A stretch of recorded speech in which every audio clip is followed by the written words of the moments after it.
These are people that I met as teenagers 10 years ago who are now taking up arms to defend themselves against the Russians. Some refugees from the east have already found their way to the town that I had lived in, and the community has been pulling together to provide shelter and any other needs that they can provide at this time. That's the one thing that is so special about Ukrainians. They truly know how to pull together as a community.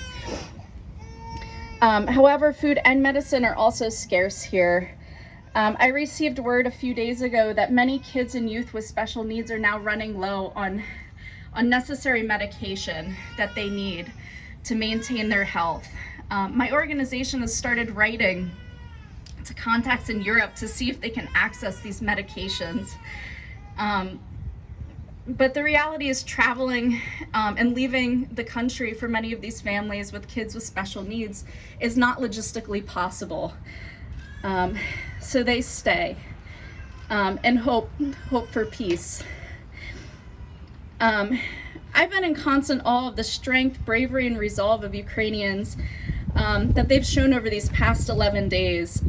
There's countless stories of free transportation, shelter, and food being given to those in need. Men, including one I know who has lived in Poland for decades, are coming back to Ukraine to fight and defend their country. And Ukrainians are using all their resources and skills to ensure that there will be a Ukraine. In Lviv, the 14-year-old student who I spent a week with at summer camp in 2013 is now helping to mass produce Molotov cocktails so that regular civilians can defend themselves against Russian attacks. Another student from that same camp is now hand-making protective gear for the territorial defense, as bulletproof vests are few and far between. I'm heartbroken to see the people and country that I came to love being under attack. Though I'm not surprised how fiercely they're fighting back, I just wish they didn't have to. My time abruptly ended in Ukraine in 2014 when Ukrainians had to rise up during Maidan to fight for sovereignty and a closer alliance with Europe.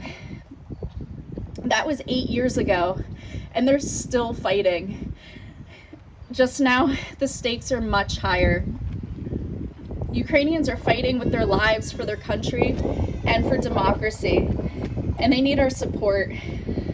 I would just want to say thank you again for all of you who came out today to show that support in really big numbers. Thank you. But there are other ways to show support too. And I encourage anyone who's interested, to reach out to your representatives in Congress and tell them that more needs to be done for Ukrainians. There's also financial support that can be given to organizations who are on the ground in Ukraine or nearby in Poland and other neighboring countries.